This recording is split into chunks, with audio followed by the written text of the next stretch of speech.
Il est de mon devoir de commander le convenable et de condamner le blâmable. Qui parmi vous écoute les story time, quelle que soit la sorte de celle-ci, mariage, divorce, tromperie, sorcellerie, et ainsi de suite. Qui parmi vous écoute les promoteurs des péchés d'autrui, qui par l'accroissement de ces récits participent à l'abondance du mal qui séduit? Ces gens qui promotionnent les mauvaises manières connues et inédites. Pire encore, qui reçoivent un salaire pour ce faire. C'est l'argent que leur reverse Satan pour propager la tentation du mal, les mauvais comportements des créatures d'Allah envers eux-mêmes ou les uns envers les autres. Souvent, ce qu'ils racontent vient d'un témoignage de l'un sans qu'il n'ait la version de l'autre. Les gens prêtent l'oreille à leurs discours et apprennent sans se rendre compte des nouvelles façons de faire le mal, développant ainsi leur intelligence du nuisible au lieu de celle du convenable qui profite. Nombreux sont ceux qui font les choquer, mais qui pourtant sont friands de ces récits.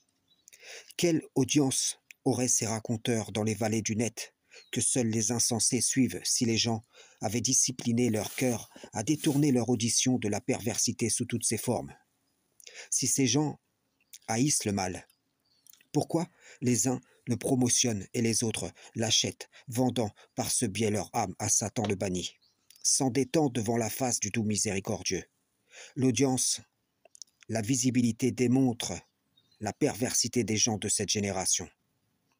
Après, vous vous demandez pourquoi vous devenez auteur ou victime des dégâts causés par l'inception de ces récits en vos propres vies. Imaginez le poids que vont porter ceux qui racontent et ceux qui écoutent.